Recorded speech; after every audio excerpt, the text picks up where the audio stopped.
Hai Mbak Ira, Halo, apa kabar Mbak? Sehat-sehat ya? puji Mbak, Tuhan.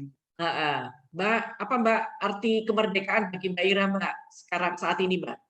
Silakan Mbak.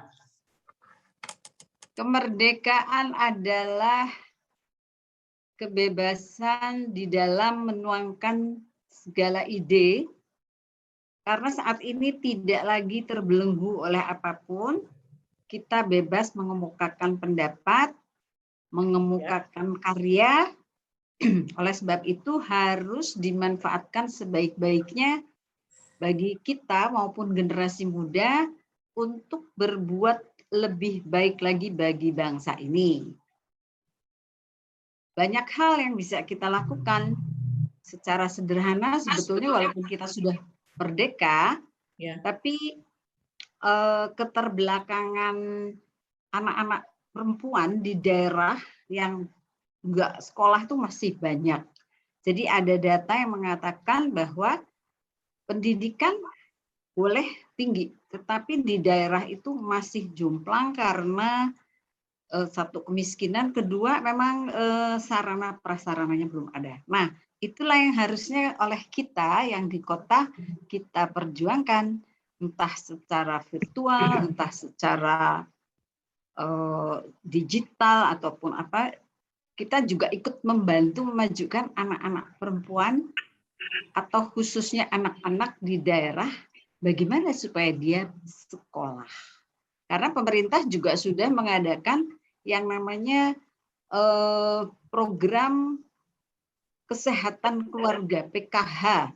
Itu ada yang disubsidi oleh pemerintah dan Kementerian Sosial dan Kementerian Pendidikan. Di seluruh daerah itu sudah dibagi. Hanya permasalahannya pengawasannya mungkin mhm. kurang. Oh, Jadi gitu ya. menurut saya kemerdekaan adalah harusnya semua orang bisa lebih maju dibandingkan sebelumnya. Iya, oke. Kalau Terima Mbak kasih. Ayu, menurut Mbak Ayu bagaimana Mbak Ayu sebagai ibu pemusik? Ibu eh, pemusik. Kalau saya, sependapat ya bahwa kemerdekaan sekarang ini sebetulnya kan kita mendapatkan kemerdekaan untuk dalam segala hal. Kita berkarya gitu, tapi jangan lupa bahwa harus diikuti dengan yang namanya tanggung jawab gitu kan ya. Jadi sebetulnya kan negara kita sekarang demokrasi, semua orang berhak untuk melakukan sesuatu, tetapi jangan lupa bahwa demokrasi itu harus diiringi dengan tanggung jawab. Nah kalau tadi Mbak Ira itu menitik beratkan kepada wanita-wanita yang masih perlu diangkat pendidikannya di daerah. Kalau saya melihat dari anak-anak sekarang gitu ya, anak-anak sekarang ini luar biasa, bahasa Inggrisnya pinter, segala sesuatunya pinter. Kita tahu bahwa kemajuan teknologi itu membuat menjadi borderless gitu. Kita lihat YouTube, kita bisa belajar, kita tahu luar negeri segala macam lah. Tetapi satu hal seharusnya yang kita tidak boleh lupa sebagai orang tua adalah apapun anak-anak itu harus diawasi dan harus dibimbing. Jangan sampai mereka itu sedemikian masuk ke dalam era globalisasi, tetapi mereka lupa kepada akarnya. Itu yang saya ngelihat. Anak-anak pandai berbahasa Inggris, tetapi anak-anak lupa dengan etika atau tata cara kita sebagai bangsa Indonesia. Karena kita tahu banyak orang pintar, ya banyak di mana-mana orang pintar, tetapi apakah diiringi dengan attitude yang baik gitu. Karena menurut saya etika itu atau sikap itu lebih penting. Itu yang utama gitu lah ya. Yang utama iya benar. harus diiringi dengan kepandaian tentunya. Nah, itu harus dimulai dari anak-anak. Karena kalau anak-anak sudah lupa dengan akarnya, sudah lupa dengan Indonesia yang harusnya dengan sopan santunnya dan kita tidak boleh yang kita sebut bahwa kita ini orang modern sehingga kita lupa kepada norma-norma. Nah, Iya betul. norma-norma itu norma-norma mana gitu? Norma-norma Betul. orang Indonesia. Norma-norma orang Indonesia adalah norma orang Indonesia yang beragama. Beda ya, ada di luar negeri mungkin ada yang ateis tidak beragama ya gitu. Jadi tapi kalau kita dasarnya adalah beragama, agama apapun gitu. Jadi saya menitik beratkan kepada bahwa anak-anak apapun kita dukung mereka itu menjadi anak-anak yang terjun di dalam era globalisasi, tetapi secara etika atau attitude itu harus tetap diawasi oleh kita sebagai orang-orang yang dewasa ya. Ya. Sampai dia akhirnya matang dan dia bisa memilah mana yang baik dan mana yang buruk gitu. Tapi satu lagi ya, kita ini kan generasi baby boomer ya. Ya. Yang mana generasi baby boomer karena kita karyawan ya, sehingga kita itu diajarin respect each other, betul nggak sih? Yang tua kita harus hormati dan sebagainya. Begitu pula kebalikannya kita yang lebih muda ya, itu selalu begitu. Dan kita selalu menjunjung tinggi yang namanya norma-norma yang seperti Ayu katakan tadi ya. Jadi kita sebagai orang Indonesia itu betul-betul sangat dijaga sekali.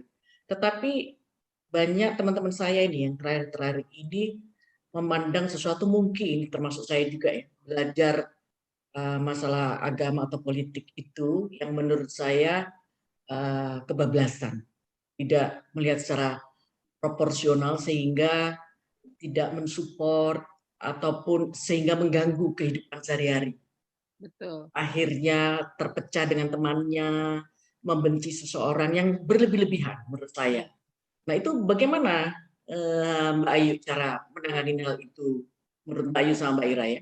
Ya. Ayu dulu apa ya Mbak Ira dulu? Ya, Ayu Mbak dulu. Ira.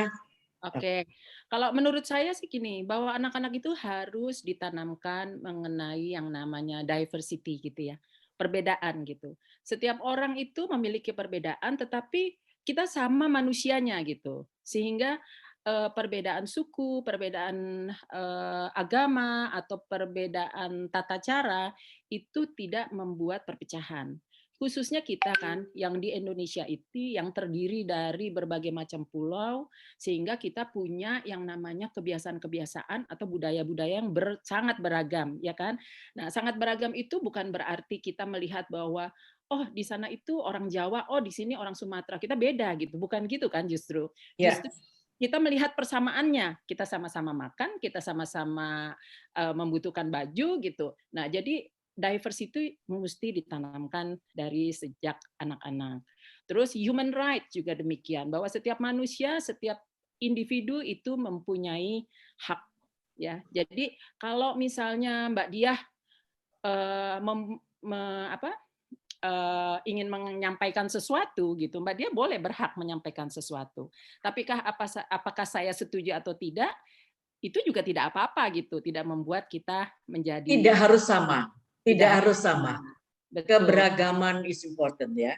Betul. Lalu salah satu lagi konflik and resolution. Anak-anak itu mesti diajarkan bagaimana mengelola konflik itu dan konflik itu akhirnya itu menjadi sesuatu yang sifatnya konstruktif gitu. Jangan perbedaan itu kalau ada konflik itu membuat kita jadi berantem gitu, ya kan? Anak-anak harus diajar mengelola hal tersebut. Lalu satu hal lagi adalah sustainable development, bahwa kita hidup itu anak-anak harus ditanamkan bahwa hal-hal yang positif, hal-hal yang baru itu harus terus berkesinambungan dilakukan. Misalnya kita menjaga yang namanya kebersihan, setiap hari kita menjaga kebersihan, apalagi sustainable dalam hal pendidikan misalnya, itu juga harus secara berkesinambungan dilakukan. Jadi menurut saya 4 hal ya yang penting. Satu itu human rights, satu apalagi tadi conflict and resolution, lalu sustainable development, dan satu lagi adalah diversity. Itu ditanamkan. Kalau itu semua ditanamkan, yang namanya perbedaan-perbedaan sehingga orang menjadi kebablasan, itu harusnya sih tidak. Ya. Jadi harusnya konsisten ya. Konsisten sampai mereka itu sudah besar pun tidak mudah sekali tergoyangkan. Betul. Jadi dimulai dari anak-anak. Ya. Terima kasih Mbak Ayu. Selanjutnya mungkin Mbak Ira.